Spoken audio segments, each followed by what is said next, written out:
dynamic energy and professionalism. At Power365 Radio, we pride ourselves on being your go-to source for authentic news and insight. Be it breaking news, thought-provoking discussions, we are your #1 online radio station in Southwest Nigeria. We are dedicated to delivering top-notch content that keeps you informed, entertained, and engaged. Stay connected on Power365 Radio by following us on all our social media platforms, on Facebook at Power365FM, Instagram at Power365_FM. Power365 Radio, your source for news and insight.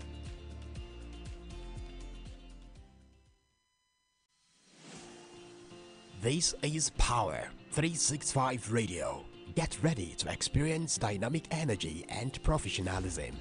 At Power365 Radio, we pride ourselves on being your go-to source for authentic news and insight. Be it breaking news, thought-provoking discussions, we are your #1 online radio station in Southwest Nigeria.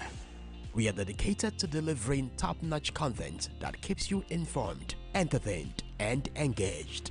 Stay connected on Power365 Radio by following us on all our social media platforms, on Facebook at Power365FM, Instagram at Power365_FM.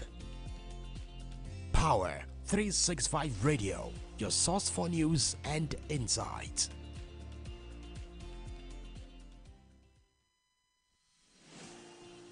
This is Power365 Radio. Get ready to experience dynamic energy and professionalism. At Power365 Radio, we pride ourselves on being your go-to source for authentic news and insight. Be it breaking news, thought-provoking discussions, we are your #1 online radio station in Southwest Nigeria.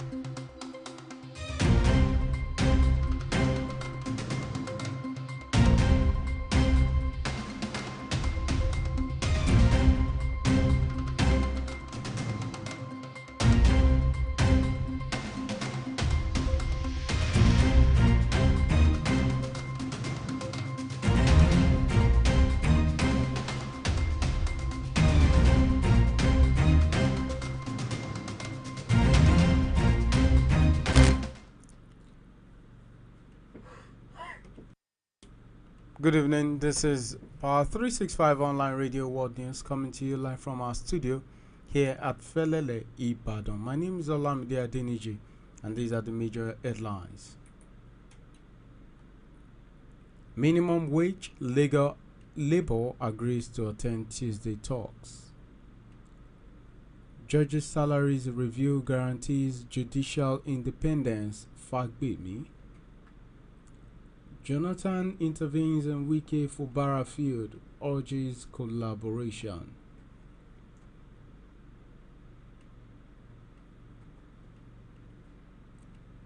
Physically challenged Nigerian faces deportation after living in the UK for 38 years. Oil production nears 1.7 mbpd NMPC. And on the foreign scene, Iran's President Raisi killed in a helicopter crash. Now the news in full. Former President Goodluck Jonathan has called for a truce in the Rivers State political crisis while urging the state governor Siminalayi Fubara and the Minister of Federal Capital Territory, Nyesom Wike, to work together. Jonathan said this on Monday during the unveiling of the Trans-Calabari Road in the state. The former president stressed that incessant battles between governors and their predecessors are now becoming a thing in the country, while insisting that the recurrence would not augur well for their followers and residents of the affected states.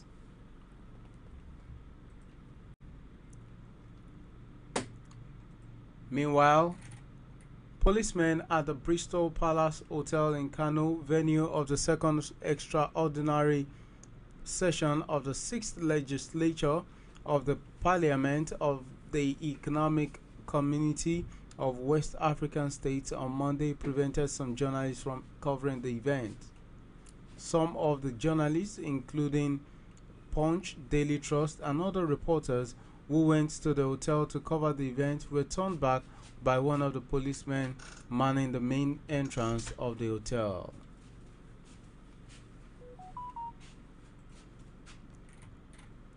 The organized labor has agreed to attend the negotiation meeting of the tripartite committee on the minimum wage slated for Tuesday. The Vice President of the Trade Union Congress, Mr. Etim Ekon, confirmed this in an interview on Monday in Abuja. The Nigerian Labour Congress and the TUC had walked out of the negotiation meeting as the federal government proposed 48,000 naira as minimum wage for workers in the country.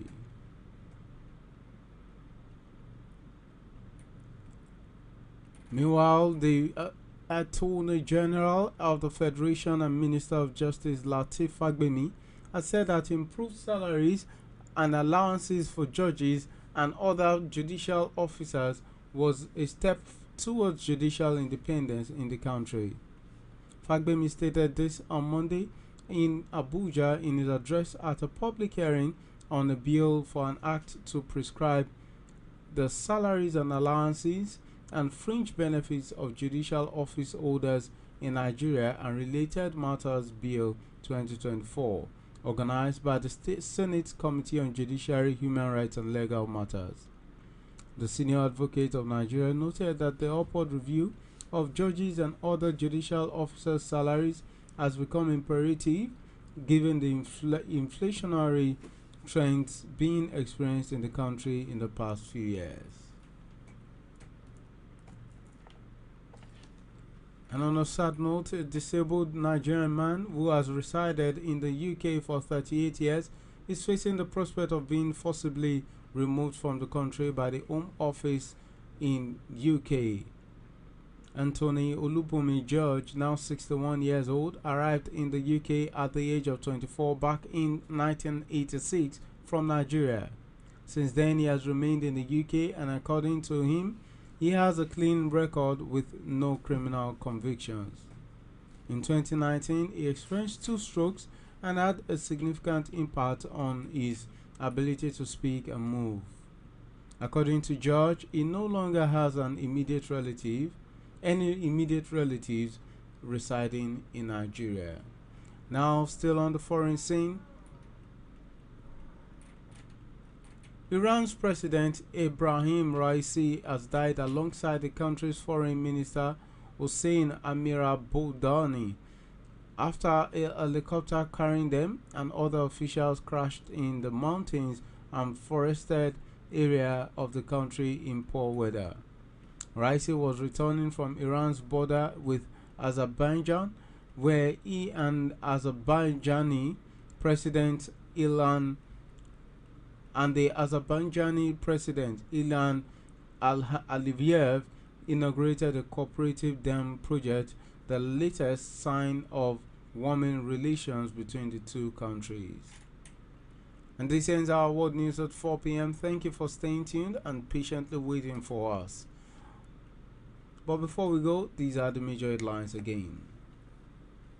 Jonathan intervenes in Wike Fubara feud, urges collaboration. Policemen deny journalists access to ECOWAS Kano meeting. Minimum wage, Labour agrees to attend Tuesday talks. Judges' salaries review guarantees judicial independence, Fagbemi. Physically challenged man faces deportation after living in UK for 38 years. And on the foreign scene, Iran's President Raisi killed in a helicopter crash. Thank you for staying tuned. We'll bring you more news and fresh programs tomorrow. Until then, do have a blessed evening. Good night.